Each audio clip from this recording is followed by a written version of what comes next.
Hello, my beautiful people. Welcome back to the channel. And today, I'm honored to share a powerful story that Maribelle Hargrove herself gave me courage and permission to tell, so the whole world can learn from her strength and quiet resolve. My name is Maribelle Hargrove. I am 78 years old. I have silver hair that falls to my shoulders and hands that carry the marks of a lifetime of work. I live in a quiet town called Cedar Hollow in northern Vermont, where the winters are long and the neighbors know your middle name. For most of my life, I believed I had seen every kind of pain a woman could endure. I raised 3 children on a dairy farm after my husband, Wallace, passed away from a heart attack when I was 49. I survived drought seasons, foreclosure threats, and nights when I had to choose between heating oil and groceries. But nothing prepared me for the moment I saw a grown man raise his hand and slap my mother across the face. My mother, Eloan May Whitaker, is 96 years old. She lives with me now. Her steps are slow. Her voice trembles. But her mind is sharp, and her dignity has always been unbreakable. Until that afternoon. It happened in my own kitchen. The smell of beef stew filled the air. The radio played an old country song. My grandson's father, Sterling Boone, stood near the sink arguing about money. Sterling had married my youngest daughter, Corinne, 5 years ago. He came from Texas with big dreams and a bigger ego. He talked about investments and quick returns. He talked about moving us to a gated community in Florida. He talked like he owned everything in sight. That day he wanted me to sell my farm. "It's wasted on you," he said. "You're almost 80. Think about the comfort you could have." I told him no. This farm belonged to my husband. It belonged to my children. It belonged to the soil that buried generations of Hargroves. My mother, Eloan, was sitting at the table shelling peas. She looked up at Sterling and said in her thin but steady voice, "This land is not for sale. Not while we are alive." Sterling's jaw tightened. "You old women don't understand the modern world," he snapped. And before I could even stand up from my chair, his hand swung through the air. The sound of the slap echoed against the kitchen walls. My mother's head jerked to the side. The bowl of peas spilled across the floor. Green beads rolled under the stove and refrigerator. For 1 second the world stopped. I saw red. Not the soft red of autumn leaves. Not the red of a barn door. But the kind of red that fills your eyes when something sacred has been broken. Sterling stepped back as if he shocked himself. Corinne gasped from the doorway. My mother slowly lifted her hand to her cheek. She did not cry. She did not speak. But her eyes met mine. And in that look I saw humiliation. I saw 96 years of strength crumble into silence. Sterling muttered something about disrespect and stormed out of the house. The front door slammed. The stew boiled over on the stove. And I knelt beside my mother, my hands shaking. "Are you hurt, Mama?" I whispered. She looked at me with tired eyes and said, "No man has ever touched me like that. Not even your father." That was the moment something inside me changed. I helped her to her room. I cleaned her face with a warm cloth. I told Corinne to go home. I told her husband would not step foot on my property again. But I did not call the police. Not yet. That night, I sat on the porch and watched the sun sink behind the maple trees. My heart pounded like it had when I was a young bride waiting for my husband to return from town. Only this time I was not waiting. I was planning. Before we go any further, let me say something to you. If you believe that no one should ever raise a hand against a mother or grandmother, then this story is for you. If you love stories about strength, justice, and women who refuse to stay silent, then you are in the right place. Take a moment right now to like this video. subscribe to the channel. Turn on your notifications so you never miss a powerful story like this one. And tell me in the comments which part of the country you are watching from. I would love to know how far this story is reaching and who is standing with Maribelle tonight. Because what I did after that slap changed everything. The next morning I woke before sunrise. I walked into my mother's room quietly. She was already awake, staring at the ceiling. "Maribelle," she whispered, "promise me something." "Anything, Mama." "Promise me you won't let that man take this land from you. Promise me you won't let him scare you." I held her frail hand in mine. "Promise." But promises are dangerous things, especially when they lead you down a road no one expects. By noon, I had driven into town and visited a place I had not stepped into in over 30 years.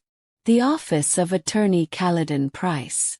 He used to handle my husband's contracts. He used to drink coffee at our table and laugh at Wallace's terrible jokes. Now he was older, slower, but still sharp as a hawk. When I told him what happened, his face turned pale. "Maribelle," he said carefully, "do you know something about Sterling that your daughter doesn't?" I looked at him. "What do you mean?" He slid a folder across the desk. "I wasn't sure whether to show you this. But after what you've told me, you need to see it." Inside the folder were papers. Legal papers. Loan documents. Missed payments. A lawsuit from a previous business partner in Amarillo, Texas. And at the bottom of the stack, a document with my farm's address typed across the top. Sterling had already tried to use my property as collateral. Without my permission. My hands went cold. "How could he do that?" I whispered. Caledon leaned back in his chair. "'Cause he believes you're old. He believes you won't fight back." He paused. "But he doesn't know who he's dealing with." I left that office with more than papers in my purse. I left with a decision. That slap was not just an act of anger. It was a mistake. A mistake Sterling Boone would regret for the rest of his life. And the first move in my plan began that very afternoon. But what Sterling didn't know was that someone else had witnessed more than just the slap. And that secret would soon tear his world apart. The person who saw more than Sterling realized was not me. It was my neighbor's granddaughter. Her name is Tallulah Wren Cormack. She is 16, quiet, and always walking around with her phone in her hand like most teenagers do. She had been outside that afternoon, sitting on the low stone wall between our properties, waiting for her grandmother to finish quilting inside. When Sterling's voice started rising in my kitchen, the window over the sink was open. The summer air carried every word out into the yard. Tallulah told me later she did not mean to listen. But when she heard him shout at my mother, she stood up. And when she heard the slap, she lifted her phone. She did not scream. She did not run. She pressed record. I did not know any of this when I drove home from attorney Caledon Price's office that afternoon. My mind was spinning with loan papers, fake signatures, and betrayal. Sterling had tried to use my land as collateral for a failing trucking company in Texas, a company already drowning in debt. He had forged a digital copy of my name. He thought I would never find out. He thought being 78 meant being blind. When I pulled into my driveway, I saw Tallulah sitting on my porch steps. Her brown curls were tied back in a messy knot. Her sneakers were dusty from the gravel road. "Miss Hargrove," she said softly when I stepped out of my truck. "I need to show you something." My heart tightened. She handed me her phone. The video was shaky at first. I saw my kitchen window. I heard Sterling's voice. I heard my mother's steady reply. Then I saw his arm swing. The sound hit again, even through the tiny speaker. I felt like someone punched me in the stomach. Tallulah stopped the video before it ended. "I didn't know what to do," she whispered. "But I thought you might need this." I looked at that young girl, and I saw something I had not seen in a long time. "Courage." "Thank you, Tallulah," I said. "You did the right thing." She nodded, then added something that made my blood run even colder. "That's not all I saw." Waited. After he left, he didn't just drive away. He was on the phone. He said something about papers already filed and that you would have no choice once the bank reviewed everything. Bank. So it was worse than I thought. That evening, after I made sure Mama was resting comfortably, I called Attorney Price again. Caledon, I said, I have proof of assault. There was silence on the line. Then he spoke carefully. That changes things. The next morning we met again in his office. I handed him Tallulah's video. He watched it twice. Maribelle, he said, this is enough to press charges. I shook my head slowly. Not yet.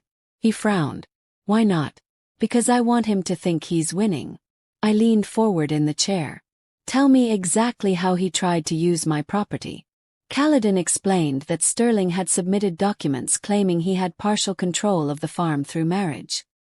He listed my daughter Corinne as a co-decision maker. He assumed family ties would blur legal lines. But the documents were incomplete. Some signatures were missing. And the bank had not finalized anything yet. That meant we still had time. Caledon smiled slightly. What are you thinking? I folded my hands in my lap.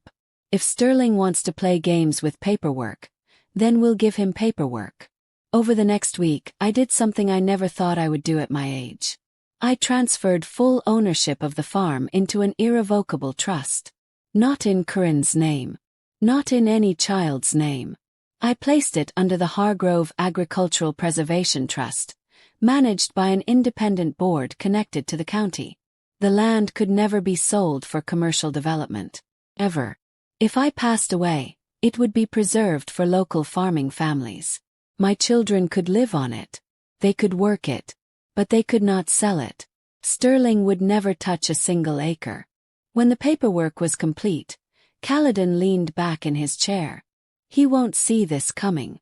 I looked at him. That's the point. Meanwhile, Sterling grew bolder. He started visiting less. But when he did, he spoke with fake sweetness.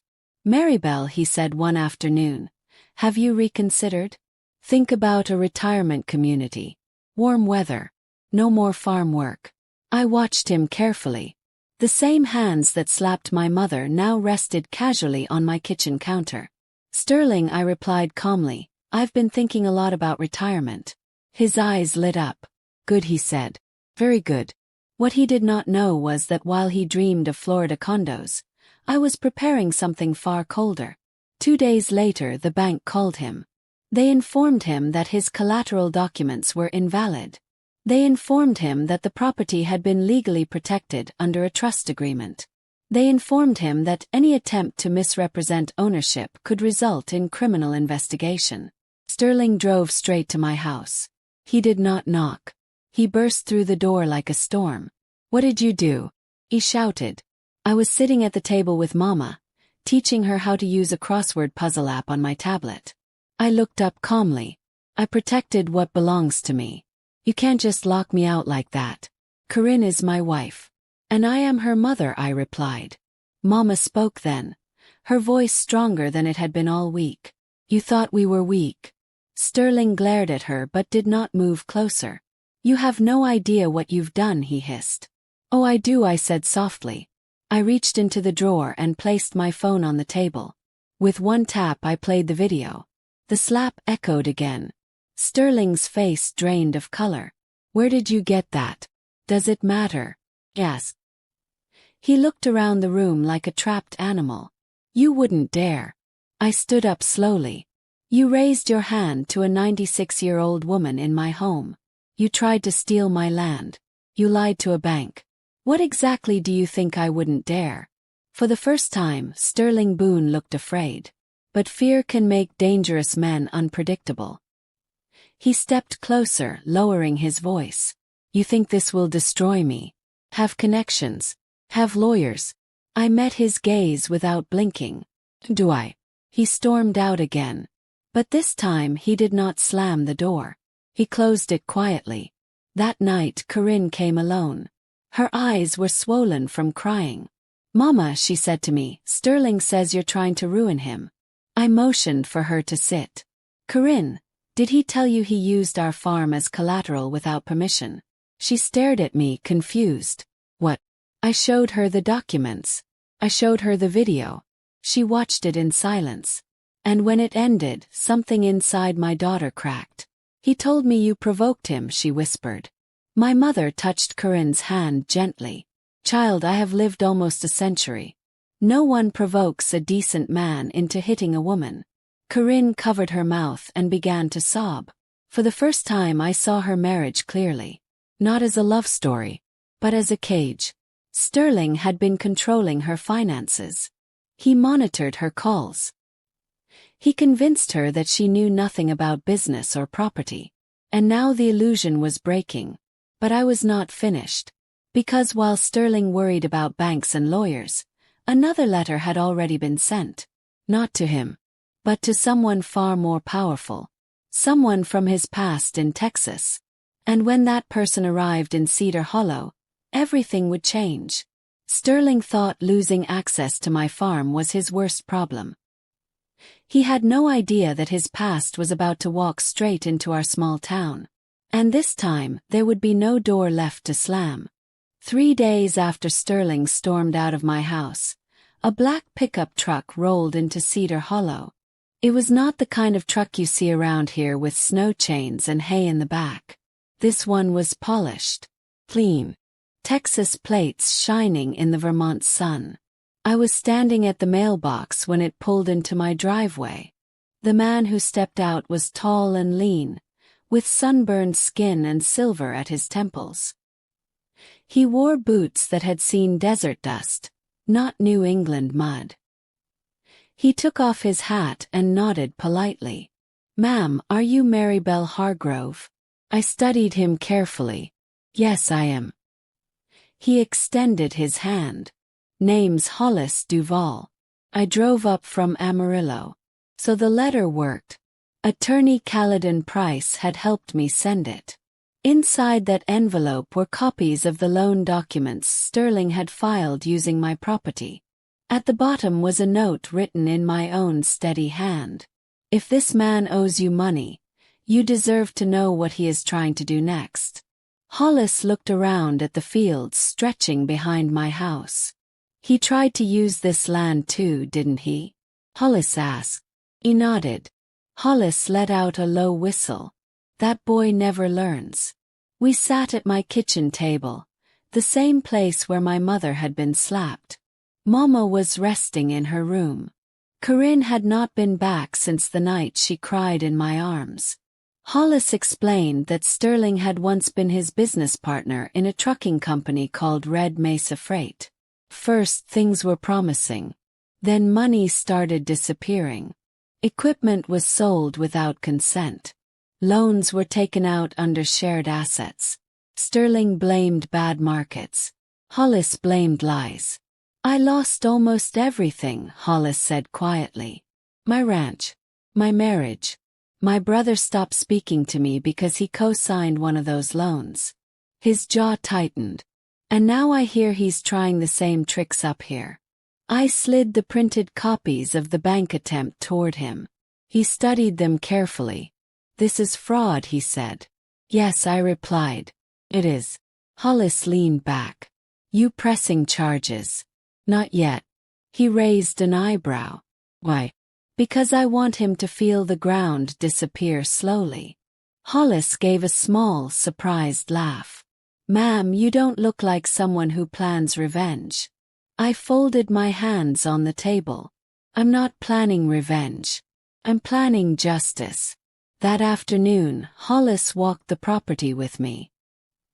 He admired the barns Wallace built with his own hands. He ran his fingers along the fence posts that had stood through blizzards and storms. "Sterling never understood land like this," he said. "To him, it's numbers on paper." "Exactly," I answered. While we walked, I told him about the slap. Hollis stopped in his tracks. "He hit your mother." He nodded. His expression hardened. "Then I'm not just here for money."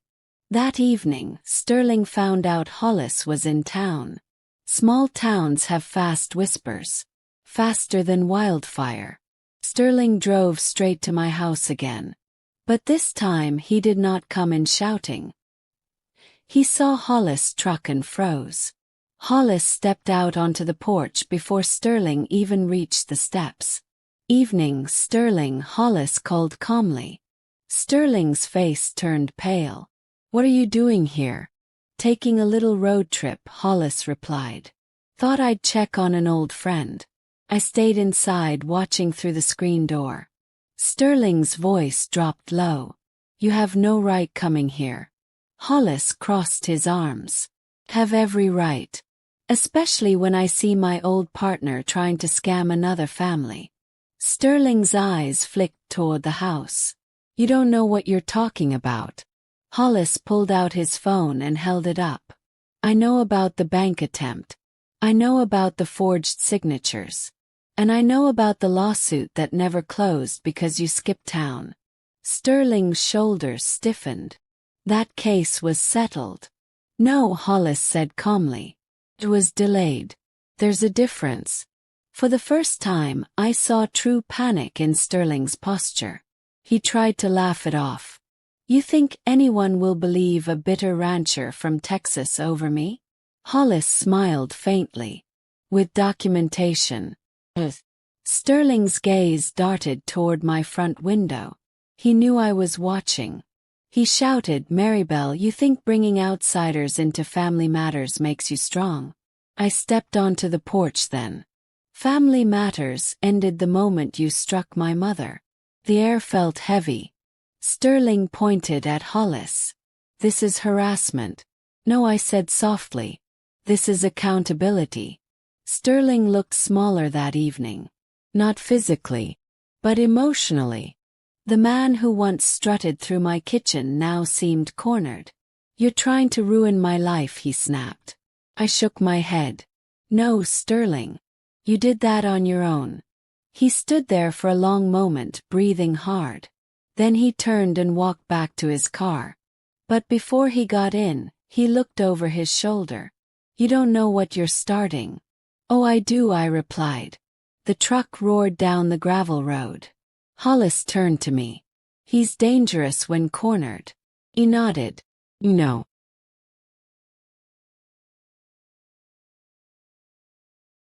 That night, I sat with Mama in the living room.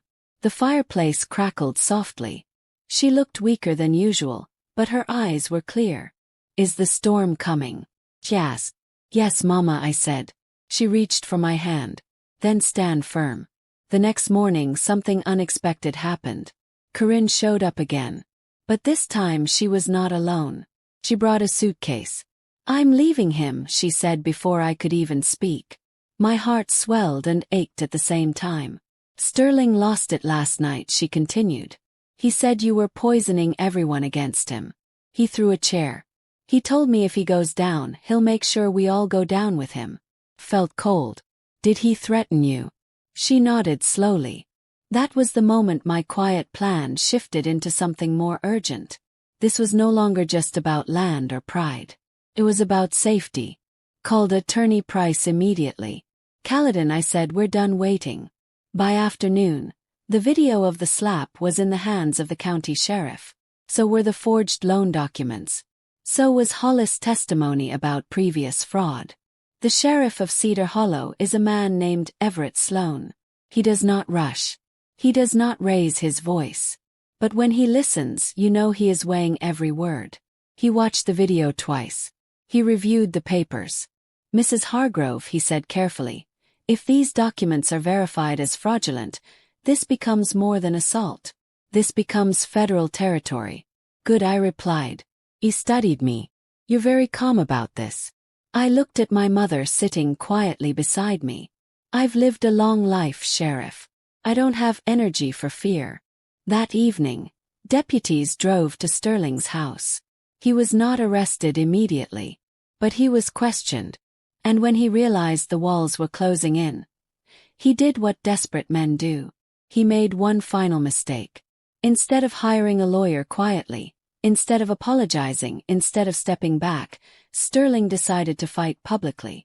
The next morning, a rumor spread through town.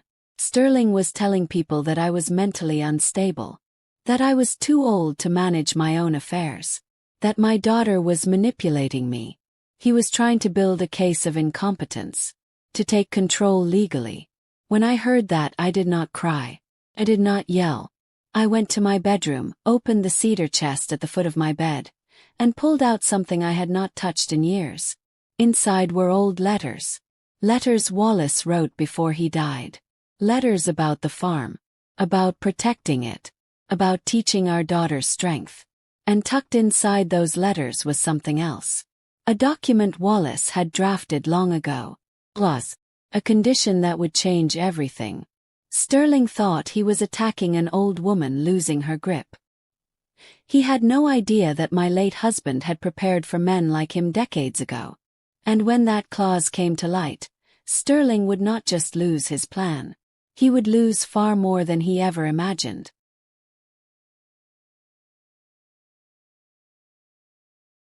The cedar chest smelled like old wood and lavender. It had belonged to my grandmother before it belonged to me. Wallace used to joke that the chest held more secrets than the town hall. He was right. I carried the bundle of letters to the kitchen table. Mama watched quietly from her chair. Corinne stood by the sink, arms wrapped around herself like she was trying to stay warm. Inside the stack was a folded document with Wallace's steady handwriting across the top. Property Contingency Agreement. I had not thought about that paper in nearly 30 years.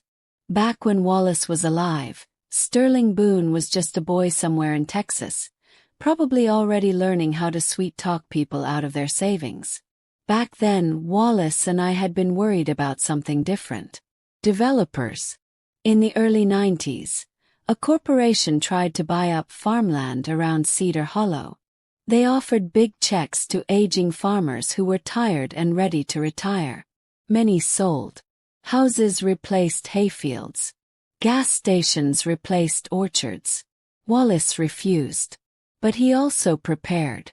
The clause he drafted stated that if any immediate family member attempted to sell, leverage, or transfer the farm for commercial development without unanimous written consent from the original deed holders or their legal heirs, ownership would automatically revert to a protected agricultural conservancy under county supervision.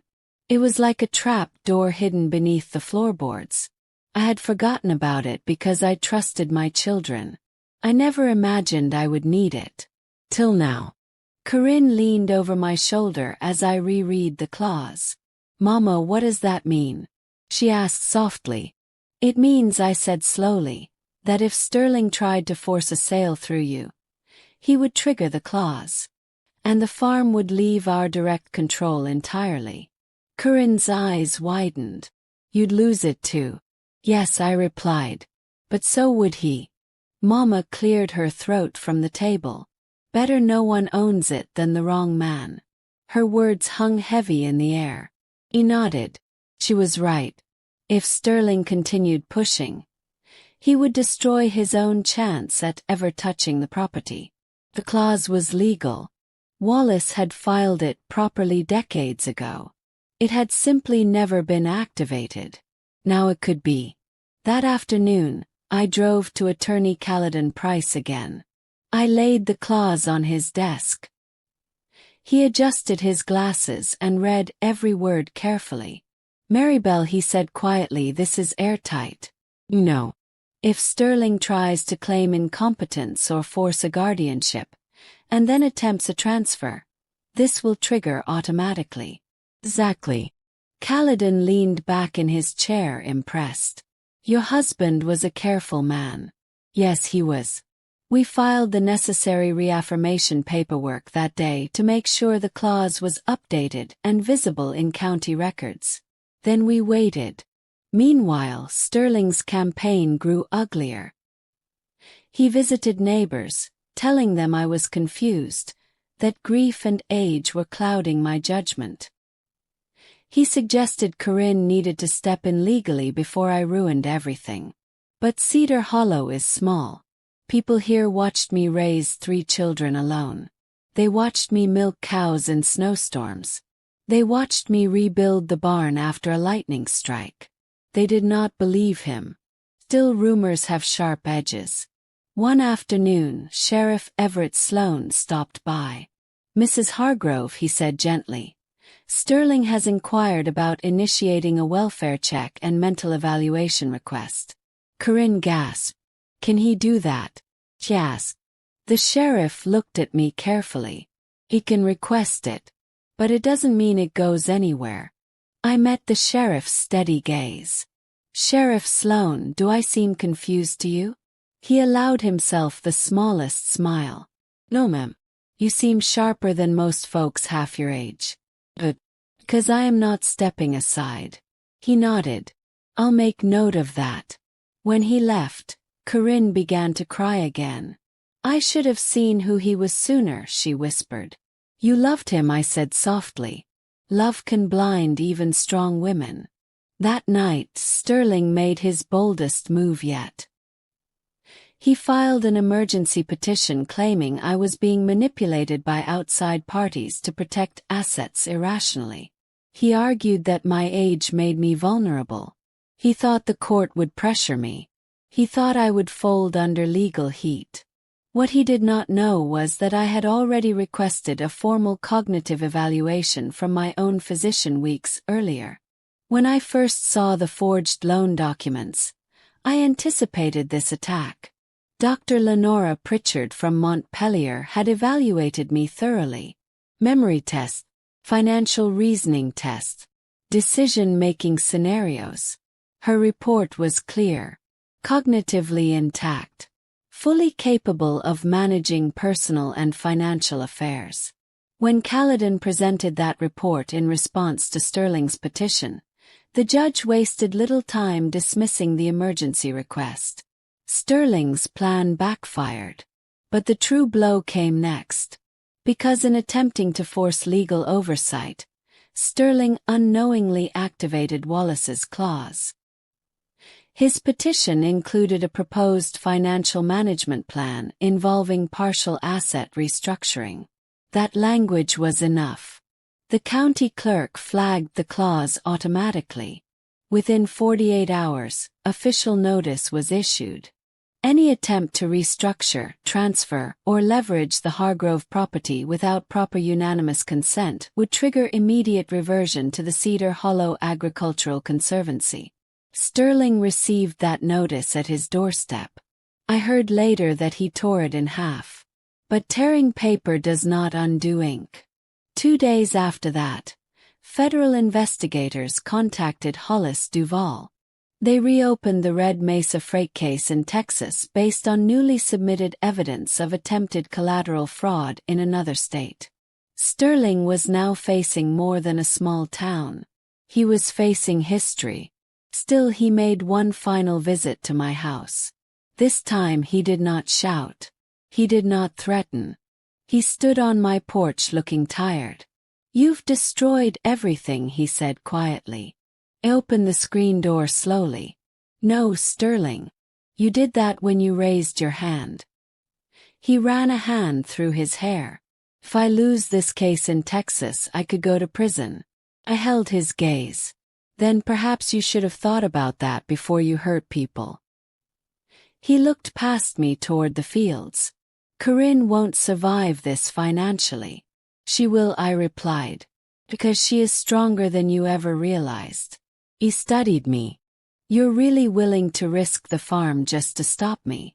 I stepped forward slightly. "I am willing to risk ownership to protect integrity. There is a difference." For a moment, I almost saw regret in his eyes. But pride swallowed it. He turned and walked down the porch steps slowly. I watched him get into his car. I watched him drive away. That was the last time Sterling Boone stood on my property as a free man. 3 weeks later, federal charges were formally filed in Texas related to fraudulent business practices and misrepresentation of collateral.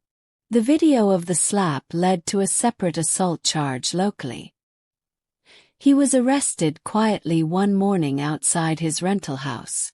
No shouting. No drama. Just consequences. Corinne stood beside me on the porch when we saw the police vehicles drive past toward town. Is it over? She asked. I looked at the horizon. Not yet.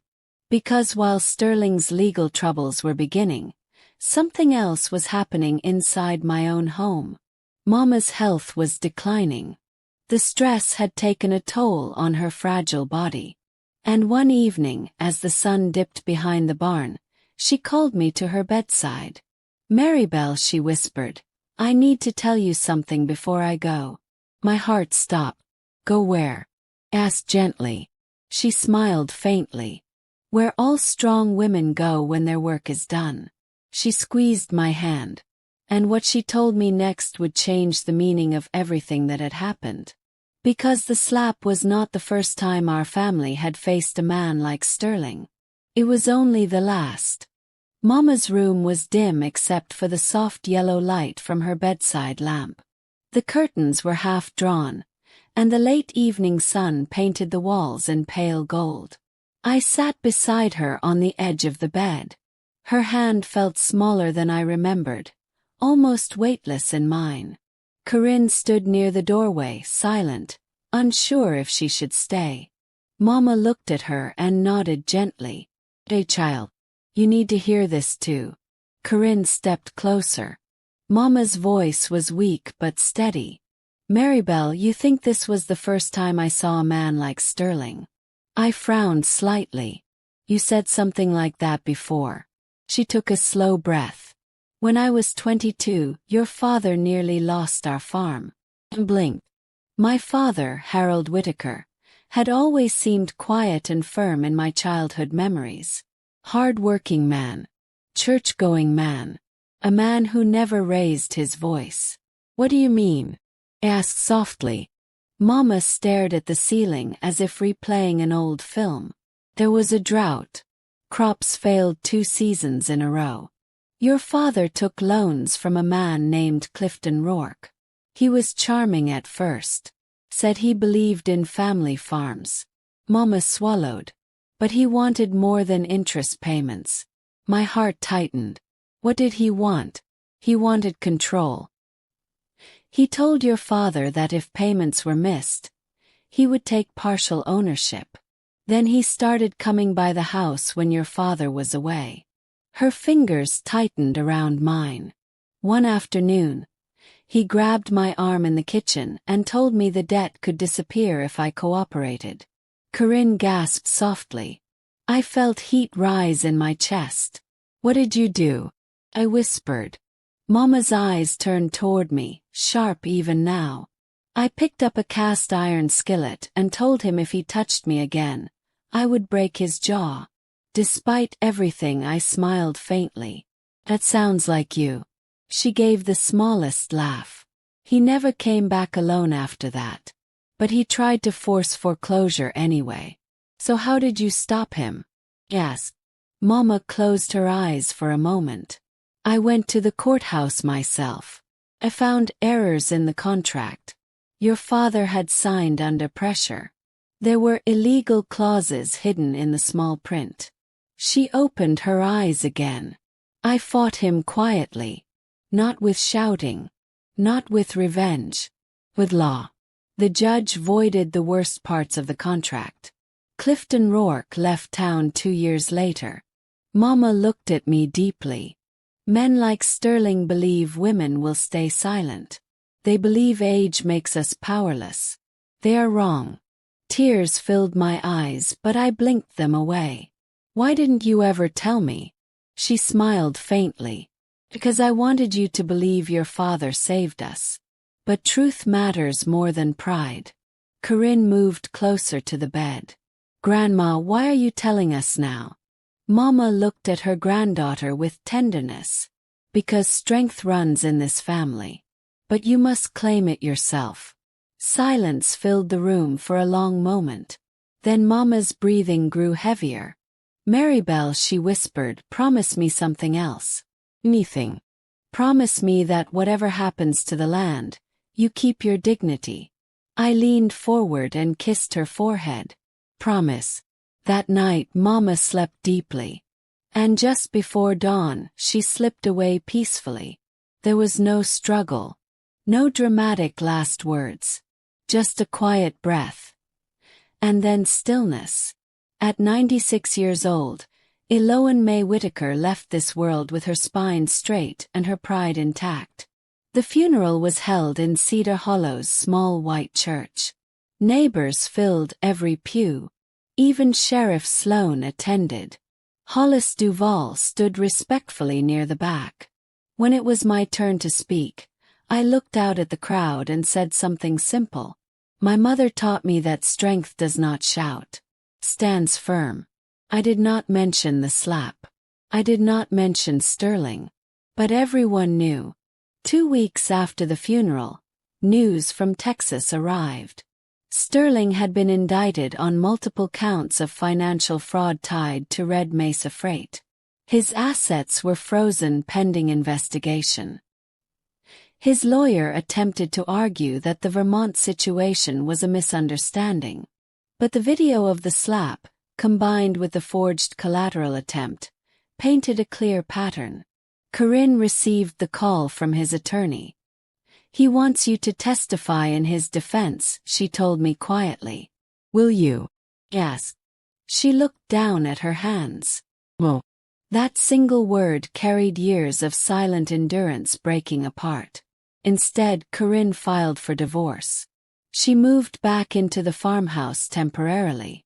Not as a defeated woman, but as someone rebuilding. We began attending financial literacy classes together in town.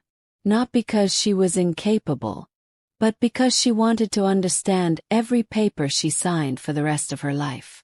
Meanwhile, something unexpected happened. The Cedar Hollow Agricultural Conservancy contacted me. Mrs. Hargrove, the director said gently, if the clause is triggered fully during this investigation, the land will transfer to protected status permanently. However, there is another option. I listened carefully. You could voluntarily donate development rights now while retaining lifetime residence and operational control. In simple terms, I could ensure the land would never be sold commercially, but I would still live and farm as long as I wished. Mama's words echoed in my mind. Keep your dignity. I thought about Sterling's greed. I thought about Wallace's foresight. I thought about my mother standing in her kitchen decades ago with a skillet in her hand. And I made my decision. I signed the conservation agreement. Not out of spite. Not out of fear. But out of purpose. The land would remain farmland long after I was gone. No man would ever leverage it again. When news of the conservation agreement spread, Sterling's last remaining argument collapsed. There was nothing left for him to claim. Nothing left to threaten.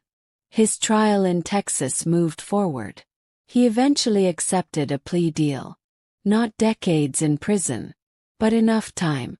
Enough financial penalties. Enough public record. One evening months later, I received a letter from him. The envelope was plain. Inside, his handwriting looked less confident than before. Maribelle, it read, I thought I was smarter than everyone. I thought I could bend things my way. I was wrong.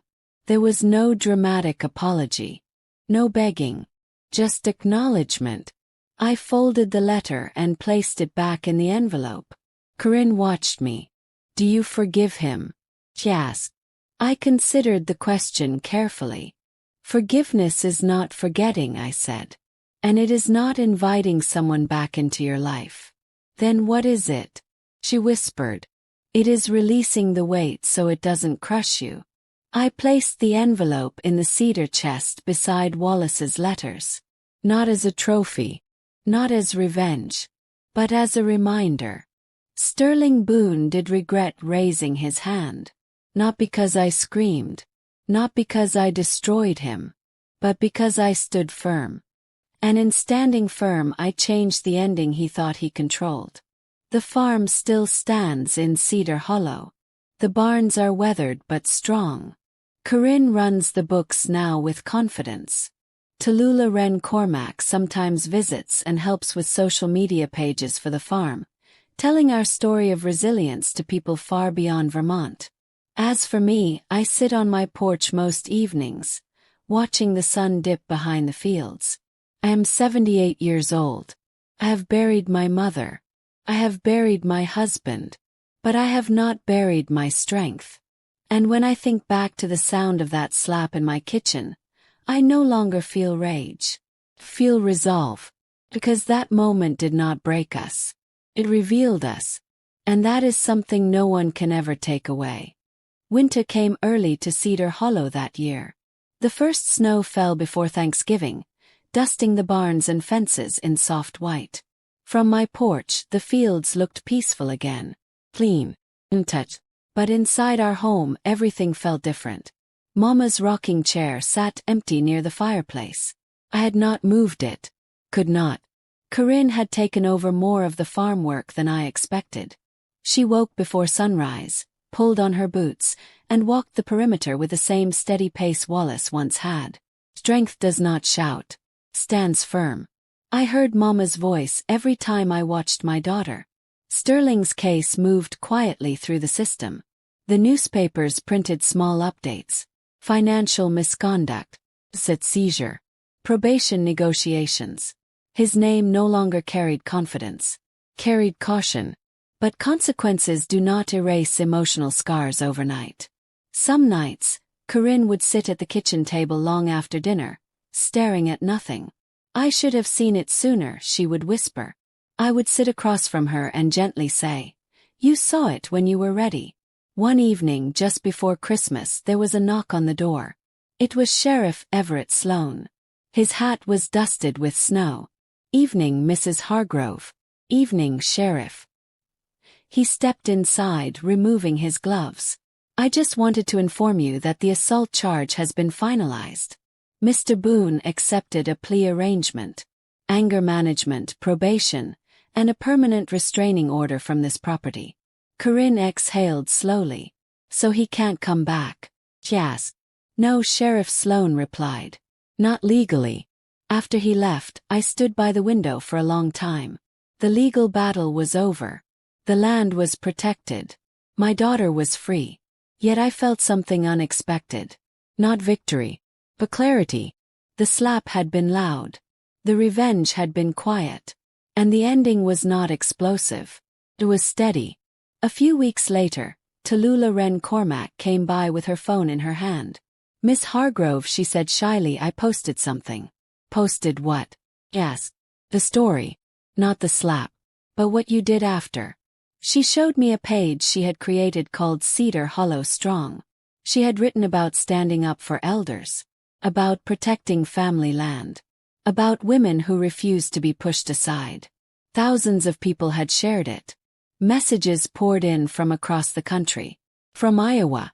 From Montana. From Georgia. Women wrote about fighting off greedy relatives. About saving farms.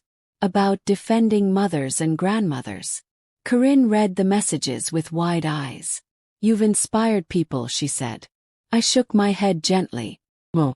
We reminded them of something they already knew. Still, the response stirred something in me. One afternoon, I received a call from the Cedar Hollow Community Center. They wanted me to speak at a town gathering about elder protection and financial awareness. First, I hesitated. I am not a public speaker. But Mama had once walked into a courthouse alone and faced a man twice her size. I could stand in front of neighbors. The night of the gathering, the hall was full. I stood behind a simple wooden podium. My hands did not tremble. I did not speak about Sterling's name. I spoke about dignity. I spoke about reading documents carefully. I spoke about trusting your instincts when something feels wrong. And then I said something that made the room go completely silent. When someone shows you disrespect, you have two choices. React with rage or respond with resolve. Resolve wins. After the speech, women lined up to hug me. Men nodded quietly. Sheriff Sloan shook my hand. "You've done more for this town than you realize," he said. But the real turning point came weeks later. Corinne approached me one morning while I was feeding the chickens. Mama, I've been thinking. That usually means change is coming, I replied with a smile. She took a deep breath. I want to start something here. Workshops for women in rural areas. Financial literacy. Legal basics. Self-protection. I studied her face. This was not fear speaking. This was growth. Do it, I said simply. With the help of the community center and a small grant from the Agricultural Conservancy, Corinne launched a program called Rooted and Ready. The first session had 8 women. The second had 20. Within months, women were driving from neighboring counties to attend. And every time Corinne introduced herself, she did not say, I am Sterling Boone's ex-wife. She said, I am a Hargrove. One crisp February afternoon, I opened the cedar chest again. Inside were Wallace's letters, Mama's old recipe cards, and Sterling's folded apology. I held it in my hands for a long time. Then I did something unexpected. I took it outside to the fire pit behind the barn. Corinne watched quietly as I struck a match. Are you sure? She asked. The paper curled slowly in the flame. Smoke rose into the cold air. Forgiveness is releasing the weight. And I had carried that envelope long enough. As it burned, I did not feel anger. Felt light. Spring returned to Cedar Hollow. New calves were born. The maple trees budded again. Life moved forward. One afternoon, a reporter from a regional paper visited the farm. She had heard about Rooted and Ready. She had heard about the conservation agreement. She asked me a question I will never forget. Mrs. Hargrove, when he slapped your mother, did you know it would lead to all of this? I thought carefully before answering. Well, I only knew that silence was not an option. She smiled. What would you say to women who feel powerless? I looked out across the fields. Power is not loud. It is not dramatic. It is the decision to stand your ground even when someone tells you to move. The article was published the following Sunday. And something surprising happened. A letter arrived from Texas. Not from Sterling. From Hollis Duval. Maribelle, it read, I sold what remained of my ranch. I'm moving north. Cedar Hollow could use more honest work. I laughed softly. By summer, Hollis had purchased a small parcel of land nearby. He began raising cattle again, this time carefully, slowly. He sometimes joined us for dinner. Life did not return to what it had been before the slap. It became something stronger. One evening, as the sun set in streaks of orange and purple, Corinne sat beside me on the porch. Mama, she said quietly, do you ever regret not just calling the police that first day? Thought about it. Well, why not? Because if I had reacted in pure anger, I might have missed the deeper problem.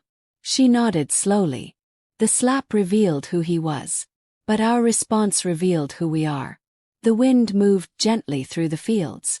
The barns stood tall. The land was safe. And I, Maribelle Hargrove, 78 years old, widow, mother, daughter of Aloan May Whitaker, understood something clearly at last. Strength is inherited, but courage is chosen. And when the next storm comes, as storms always do, this family will not bow, because we have already learned the most important lesson of all. Respect is not requested. It is required. By the time summer settled over Cedar Hollow again, the farm felt alive in a new way. Not just with cattle and crops, but with voices. Women's voices. Laughter carried across the fields on Saturday mornings when the Rooted and Ready workshops gathered in the old red barn. Corinne had cleared out one side, set up folding chairs, and hung a simple banner she designed herself. Rooted and Ready. Know your worth. Protect your ground. I would sit in the back sometimes, pretending to organize papers while I listened. Corinne stood at the front with confidence I had never seen in her before. This is how you read a loan document, she would say. This is how you check if your name is being used without your permission. This is what coercion looks like. She never mentioned Sterling's name. She did not have to. One afternoon, after a session ended, a woman named Briar Kincaid stayed behind. She was in her late 60s, with weathered hands and tired eyes. Mrs. Hargrove, she said softly, my son wants me to sign something. Says it's for taxes. I don't understand it. I motioned for her to sit at the long wooden table. Bring it next week, I told her. We'll look at it together. Her eyes filled with tears. No one ever told me I could ask questions before signing. That sentence alone told me everything about how many women had been taught to stay quiet. The slap in my kitchen had echoed farther than I realized. It had shaken loose something in this town. But not everyone was pleased. One evening, Sheriff Sloan stopped by again. There's been some pushback, he said carefully. From who? Corinne asked. A few folks think you're stirring trouble, claiming you're turning wives against husbands. I let out a small, humorless laugh. Truth feels like trouble to those who benefit from silence. The sheriff nodded slowly. Just be aware. Change makes people uncomfortable. After he left, Corinne looked uneasy. Mama, what if this puts a target on us? I reached across the table and squeezed her hand. We've already faced the worst of it. But even as I said those words, I felt a flicker of something I could not name. Not fear, not doubt, but awareness. Storms do not always announce themselves loudly. Sometimes they gather quietly at the edges. A week later, I received a call from the County Conservancy office. Mrs. Hargrove, there has been an inquiry about the Hargrove property. My heart slowed. What kind of inquiry? Someone requested documentation about the conservation agreement and potential loopholes. Loopholes? The word tasted sour. Do you know who made the request? Yes. The director hesitated. The name was withheld. Came through a legal representative. Sterling was still on probation in Texas. He could not legally approach us. But legal representatives could ask questions. I thanked the director and hung up. Corinne watched my face carefully.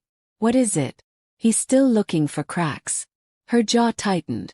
Can he undo the agreement? No, I said firmly. It's permanent. But questions can lead to pressure. That evening, Hollis Duval joined us for dinner. He listened quietly as we explained the inquiry. He set down his fork. Men like Sterling don't stop when they lose. They look for new angles. I stared at the candle flickering in the center of the table. Let him look, I said. He'll find nothing. Still, that night I lay awake longer than usual. Not because I doubted the law, but because I understood pride. Sterling had lost publicly. His ego would not accept that easily. 2 days later, a black sedan drove slowly past the farm. Not a local car. Not a neighbor. It slowed near the barn where the workshop banner hung. Then it kept going. Corinne saw it too. That's not a coincidence, she said. Maybe not, I replied. The next Saturday, attendance at Rooted and Ready doubled. Word had spread beyond Cedar Hollow. A local radio station invited Corinne for an interview. She hesitated. You should do it, I encouraged her.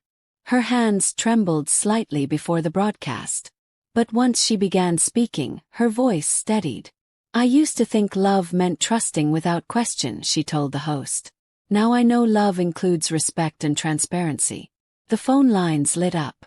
Callers shared stories. Some whispered. Some cried. And I realized something powerful. The slap had been personal. But the lesson was universal. Later that week, Sheriff Sloan returned with a more serious expression.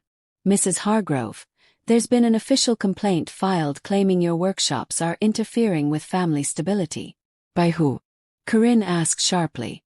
Anonymous. Decide. What does that mean for us? Nothing immediate, he replied. But be cautious.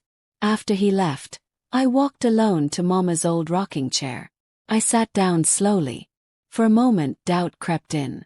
Had I unintentionally created conflict in homes that were fragile? Then I remembered Briar Kincaid's trembling voice. No one ever told me I could ask questions. Questions do not destroy healthy homes. Secrets do. The following morning I made a decision. If someone wanted to challenge us quietly, we would respond openly. I called the local newspaper. I requested an interview. When the reporter arrived, I did not speak defensively. I spoke clearly. We are not teaching women to leave marriages, I said. We are teaching them to understand what they sign and to recognize when they are being manipulated. The article ran under a simple headline: Elder Farmer Empowers Rural Women. Public support grew stronger. The anonymous complaint faded into background noise. And then, just when things seemed to steady again, a certified letter arrived from Texas. It was not from Sterling. It was from his attorney. The letter claimed that Sterling believed he had been unfairly portrayed in media coverage, and that certain public statements may constitute defamation. Corinne's face flushed with anger. He still blames you. I read the letter slowly. There was no lawsuit filed. Just a warning. An attempt to intimidate. I folded the paper carefully. He wants us to shrink, I said. Will we? She asked. I stood up from the table. No. Instead, I did something unexpected. I wrote him a letter. Not angry. Not threatening. Just honest. Sterling, you had every opportunity to choose respect. You chose control instead. The consequences you face are not my creation. They are yours. I wish you growth, not bitterness. But I will never apologize for protecting my family. I mailed it the next morning. Weeks passed. No response. The black sedan did not return. The legal inquiries stopped. And slowly I understood something deeper. Sterling's greatest regret was not the charges. It was that he misjudged me. He thought age meant weakness. He thought motherhood meant softness. He thought grief meant distraction. He was wrong on every count. One warm evening, Corinne joined me on the porch again. The fields glowed gold in the sunset. Mama, she said softly, if Grandma were here, what do you think she'd say about all this? I smiled gently. She'd probably say we made too much noise. Corinne laughed for the first time in days. Then I added, but she'd be proud. The wind moved through the tall grass. Strength is inherited. Courage is chosen. And legacy is built in moments when you refuse to bow. But even as peace settled over Cedar Hollow once more, a call came the next morning that made my heart tighten again. It was from Texas. Sterling had requested a transfer hearing. Not to shorten his sentence, but to move closer to Vermont. Closer to us. The past was not finished yet.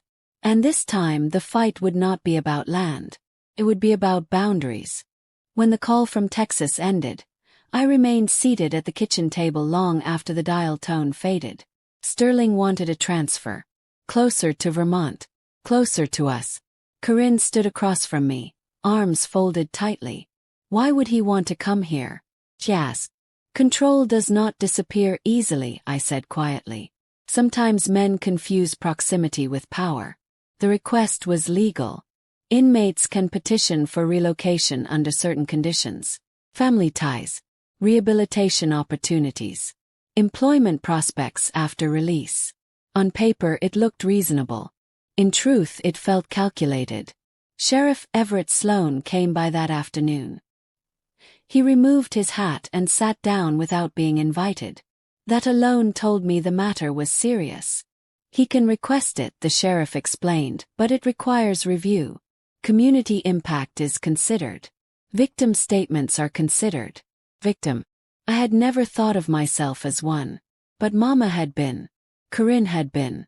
And in some quiet way I had been too. Can we oppose it? Corinne asked. Yes, Sheriff Sloan replied. Strongly. After he left, I walked out to the far edge of the property where the fence meets the old maple grove. The wind was sharp, carrying the scent of late summer turning toward fall. This land had held generations of my family. It would not become a shadow of fear. That evening I sat at my desk and began writing again. Not to Sterling. To the Transfer Review Board. I did not exaggerate. I did not dramatize. I stated facts. He assaulted a 96-year-old woman. He attempted financial fraud using forged documents. He engaged in intimidation and public misinformation. His presence within proximity would disrupt community stability and victim recovery. Corinne wrote her own statement. Her words were raw. I lived in fear of his anger. I was financially manipulated. Distance is necessary for healing. Sheriff Sloan submitted a formal note as well, citing community tension during the investigation. We mailed the letters. Then we waited. Waiting is its own kind of battle. Days stretched. Workshops continued. The cows needed feeding. The barn roof needed patching before snow returned. Life does not pause for legal uncertainty. One Saturday during a Rooted and Ready session, a new woman arrived. Her name was Delaney Voss. She drove 3 hours to attend. My ex-husband just got out, she told the group quietly. He says he's changed. But he moved into the same apartment complex. Silence filled the barn. Corinne looked at her with deep understanding. Boundaries are not punishment, she said. They are protection. Delaney nodded slowly. After the session, she approached me. How did you stay calm when he tried to come back into your life? She asked. I considered her question carefully. I drew a line in the sand, I said. And I decided that stepping over it would have consequences. Not angry consequences. Clear ones. She thanked me and left. That night I realized something. This was no longer about Sterling alone. It was about precedent. If he succeeded in relocating near us after everything, what message would that send to women like Delaney? That persistence overrides boundaries. The line in the sand had to hold. A week later, Hollis Duvall joined us for supper again. He listened quietly as we discussed the transfer hearing scheduled in Texas. You want me to testify remotely? He asked. If you're willing, I said. He nodded without hesitation. I've seen what happens when he gets too close to something he wants. The hearing would not be dramatic. No courtroom scene like in the movies. Just a review panel, legal statements, and impact assessments. Still, my heart beat harder the closer the date came. The night before the hearing, I walked into Mama's old room. The rocking chair remained in its place. I ran my hand over its worn wooden arm. You stood your ground, Mama, I whispered. So will I. The next morning, we gathered in the small office of Attorney Caledon Price for the virtual hearing. Sterling appeared on screen from a correctional facility conference room. He looked thinner, older, but his eyes still carried that familiar pride. He claimed he wanted to be near family support. He claimed he sought rehabilitation. He claimed distance from Vermont made reintegration harder. Then our statements were read. Corinne's voice did not shake. My written words were delivered calmly by Caledon. Hollis spoke firmly about past patterns of manipulation and intimidation. Sheriff Sloan's letter was acknowledged. When Sterling was given a chance to respond, he looked directly at the camera. I've made mistakes, he said. But I deserve a chance to rebuild near my family. Family. The word sounded hollow. The panel asked one final question. If relocated, would you respect all existing restraining orders and avoid contact? Sterling hesitated, just for a fraction of a second. But I saw it. Then he said yes. That hesitation spoke louder than his answer. The hearing ended. No immediate decision. Another wait. 3 days later the call came. Transfer denied. Insufficient evidence of community benefit. Significant victim impact concerns. Corinne sank into a chair and covered her face. Relief flooded the room. But I did not cheer. I simply nodded. The line in the sand remained intact. Weeks passed. No new letters. No legal maneuvers. Winter returned to Cedar Hollow again. Snow blanketed the fields. And with it came a deeper quiet than I had felt in years. One evening, as we decorated the porch with simple white lights, Corinne looked at me thoughtfully. Mama, what do you think he regrets most? I wrapped the garland around the railing slowly. Not prison, I said. Not the money. Then what? Underestimating us. She smiled softly. The next morning, something unexpected arrived in the mail. Not from Texas. From Washington, D.C. A non-profit organization had seen the article about Rooted and Ready. They wanted to partner with us to expand rural financial literacy programs nationwide. Corinne read the letter twice. Nationwide, she whispered. I leaned back in my chair. Mama once stood alone in a courthouse to protect her home. Now her granddaughter's work might reach women across the country. The slap that was meant to silence us had amplified our voice instead. As snow fell gently outside the window, I felt something I had not felt since before that day in my kitchen.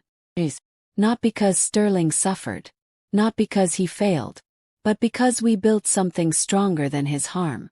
And as I looked out over the land that would never again be used as leverage or threat, I understood the full truth at last. Regret changes the one who feels it, but resolve changes the world around it. And ours had already begun to change far beyond Cedar Hollow. By the time spring returned for the second year since the slap, Cedar Hollow no longer felt like a place recovering from a storm. It felt like a place that had grown new roots. The partnership from Washington, D.C. became real.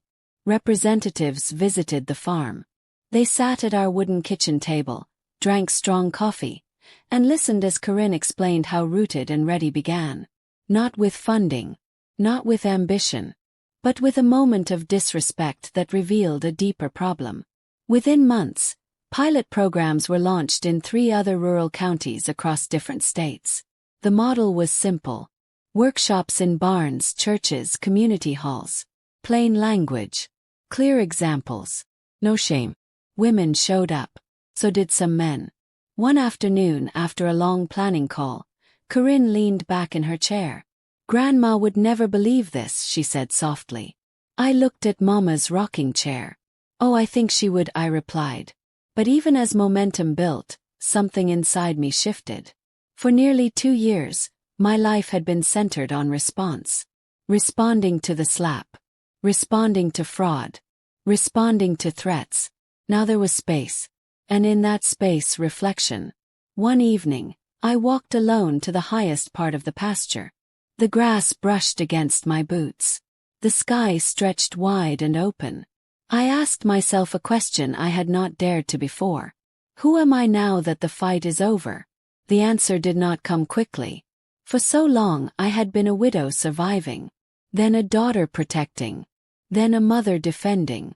But now I was something else. A keeper of legacy. A few days later I called a family meeting. Corinne sat at the table with a notebook. Hollis joined us too, quiet as always but steady in his presence. "I want to talk about the future of this farm," I began. Corinne looked concerned. "Mama, it's protected. We're safe." "Yes," I said gently. "But protection is not the same as direction." Silence settled. I folded my hands. I don't want this land to be remembered only as the place where something bad happened. I want it to be remembered as the place where something good grew. Corinne nodded slowly. "What are you thinking?" "Foundation," I said. "Not large. Not complicated. A small endowment funded by a portion of our annual farm revenue. Dedicated to rural women facing financial coercion or elder abuse." Hollis raised his eyebrows slightly. "You'd turn pain into infrastructure." "Exactly." Corinne's eyes filled with quiet pride. "Let's do it." The Hargrove Resilience Fund was born that summer. Applications trickled in at first. And more. Then dozens. We helped pay for legal consultations, emergency relocation expenses, financial audits. Not charity. Empowerment. One afternoon, Briar Kincaid returned with news. "That paper my son wanted me to sign." He said. "Yes. It would have transferred my house into his name. I had a lawyer review it first because of you. And I didn't sign." Her smile was brighter than the spring sun. Moments like that felt bigger than any courtroom victory. Still, life has a way of reminding us that endings are rarely final. Late that fall I received a letter. Not from Sterling. From the Texas Department of Corrections. Sterling Boone had completed his sentence and been released on probation. He was required to remain in Texas. But freedom changes dynamics. Corinne found me holding the letter in the kitchen. "Are you afraid?" she asked quietly. I considered it. "Well, because distance is not just miles. It's mindset." Weeks passed. No calls. No letters. Then one crisp November afternoon my phone rang. The number was unfamiliar. I almost ignored it. Almost. "Hello." I answered calmly. Silence. Then a voice I recognized instantly. Maribelle. Sterling. His tone was different, quieter. I listened without speaking. I'm not calling to argue, he said. I just wanted to say something. Go on. I was angry at the world when I came into your family. I saw your land as opportunity. I saw your age as weakness. He paused. I see now it was strength. I did not soften. What do you want, Sterling? Nothing. I just wanted you to know I understand. Understanding is a beginning, I replied. But it is not an invitation. I know, he said quietly. There was no pleading, no manipulation. Just a man facing his own reflection. I hope you build something better with what's left of your life, I said. And then I ended the call. Corinne watched me closely. How do you feel? Peaceful. Not because he changed, but because I had. Winter came again. The barn workshops continued. The Resilience Fund grew slowly. And one evening, as snow fell softly outside, Corinne handed me a small framed photograph. It was taken during one of the first workshops. Women sitting in folding chairs, laughing, learning. You started this, she said. I shook my head gently. Mo. Started long before me. With Mama in a courthouse. With Wallace drafting a clause. With every woman who refused to stay silent. Corinne sat beside me. What happens when you're gone? She asked softly. The question did not frighten me. Legacy is not about staying forever, I said. It's about building something that stands without you. I looked around the farmhouse. The walls held history. The land held memory. But the true inheritance was not soil. It was resolve. Months later, on a clear spring morning, I stood before a group of young girls visiting from a nearby high school. They were part of an agricultural leadership program. One of them raised her hand. Mrs. Hargrove, what was the hardest part of everything that happened? Thought carefully. The moment after the slap, I said. When I had to decide who I was going to be next. She frowned slightly. What do you mean? I could have been angry forever. Or I could be purposeful. Which did you choose? Purposeful. The girls nodded, some scribbling notes. As they left, I felt something settle inside me. The story was no longer about regret. It was about example. That evening, as the sun dipped low over Cedar Hollow, Corinne joined me on the porch once more. Mama, she said softly, do you think he regrets it forever like the title says? I smiled faintly. Regret is not measured in years, I said. It is measured in realization. And I believe he realized something he can never undo. The wind moved gently through the fields. The farm stood steady. And I understood that the final chapter of this story was not about punishment. It was about transformation. But one last surprise was still waiting. Because the following week, an invitation arrived that would carry our small town story to a national stage. The invitation came on thick cream paper. It was from a national rural leadership conference in Denver, Colorado. They wanted Corinne and me to speak about the Hargrove Resilience Fund and the beginnings of Rooted and Ready. Corinne read the letter 3 times before looking up at me. Mama, this is huge. I traced the edge of the envelope with my finger. Cedar Hollow is small, I said. But small places grow strong roots. 2 months later, we boarded a plane together. It was Corinne's first time flying since her divorce. She gripped the armrest during takeoff. You survived Sterling Boone, I whispered. You can survive turbulence. She laughed nervously. The conference hall in Denver was larger than any space I had ever spoken in. Bright lights. Rows upon rows of chairs. Cameras set up in the back. As we stood backstage, Corinne looked pale. What if I freeze? She asked. You won't, I said calmly. Because this story isn't about performance.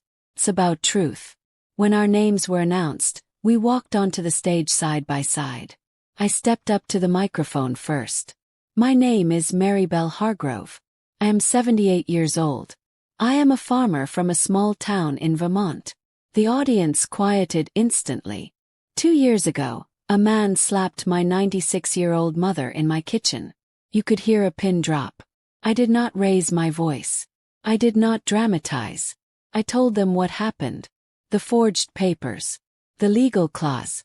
The workshops. The foundation. Then I said something that seemed to settle deeply in the room. The slap was meant to humiliate us. Instead, it revealed us. Corinne stepped forward next. I used to believe strength meant enduring silently, she said. Now I know strength means understanding your worth and protecting it. When we finished, the applause was not explosive. It was steady, sustained. After the session, women lined up to speak with us. A rancher from Wyoming who discovered hidden debts in her name. A widow from Kansas pressured to sell land below value. A teacher from Georgia helping elderly neighbors avoid financial scams. One woman held my hands tightly. "Thank you for not staying quiet," she said. That night, in the quiet of our hotel room, Corinne sat on the edge of the bed staring out at the city lights. "Mama," she said softly, "we turned something ugly into something powerful." He nodded. "That is the only kind of revenge worth having." The following morning before we flew home, I received an email. The Hargrove Resilience Fund had just received a significant anonymous donation. Large enough to secure its operations for years. No name, no message, just funds. Corinne looked at me curiously. "Do you think it was him?" Paused. "Perhaps. Or perhaps it was someone who heard our story and saw themselves in it. We never found out. And in truth, it did not matter. When we returned to Cedar Hollow, the air felt fresher than ever. The barns stood firm. The fields stretched wide and open. Hollis waved from across the fence line as we drove in. "You're famous now," he teased. "No," I replied with a smile. "Just louder than before." That evening, as the sun dipped low, I walked alone to the kitchen window where everything had begun. I placed my hand on the sill. I could still remember the sound of the slap. But it no longer echoed painfully. It echoed like a starting gun. Corinne joined me quietly. "Mama, do you ever wish it never happened?" I thought about Mama's final words. "Keep your dignity." If it hadn't happened, I said slowly, we might still be living small. Unaware of what we could build. She leaned her head on my shoulder. "I'm proud to be your daughter." I smiled gently. "I'm proud of who you chose to become." Weeks passed. Life returned to its rhythm. Calves were born. Workshops continued. Applications for the fund arrived steadily. One afternoon, Sheriff Everett Sloan stopped by again, but this time with a relaxed expression. "I saw your speech online," he said. "Cedar Hollow looks good on a national stage." We laughed together. As he left, I noticed something. The fear that once lingered in this yard was gone. Not hidden. A month later, a plain envelope arrived with no return address. Inside was a short handwritten note. "I was wrong about you. I was wrong about strength. I am learning." There was no signature. But I recognized the handwriting. I folded the note and walked to the fire pit behind the barn. Corinne followed. "Another letter." She asked, "Are you going to burn it?" I looked at the flames flickering softly. "Well." I placed it inside the cedar chest instead. "Why?" she asked gently. "Because regret is his to carry. Growth is his to choose. I do not need to erase either." As twilight settled over Cedar Hollow, I sat on the porch in Mama's rocking chair for the first time since she passed. It creaked softly beneath me. The fields shimmered in gold. I am 78 years old. I have lived through droughts, funerals, betrayal, and battles. But I have also lived long enough to see transformation. The man who thought he could break us now lives with the memory of his mistake. Not because I destroyed him, but because I stood firm. The land is protected. My daughter is strong. Women across the country are learning to read the fine print. And the legacy of Eloan May Whitaker continues. Before I close this story, let me say something to you. If you have ever been underestimated, dismissed, or disrespected, remember this. Age is not weakness. Silence is not peace. And dignity is never outdated. If this story moved you, take a moment right now to like this video. Subscribe to the channel so you never miss powerful stories like this. Turn on your notifications so you can stand with us again in the next journey. And tell me in the comments which part of the country you are watching from. I would love to know how far Cedar Hollow has reached. Because somewhere out there, Another woman is standing at her own kitchen window, deciding who she will become next. And I hope she chooses resolve. This is Maribelle Hargrove of Cedar Hollow. And this is what quiet strength looks like. And that is the story of Maribelle Hargrove, quietly strength. Thank you so much for watching, for standing with us until the very end, and for being part of this journey.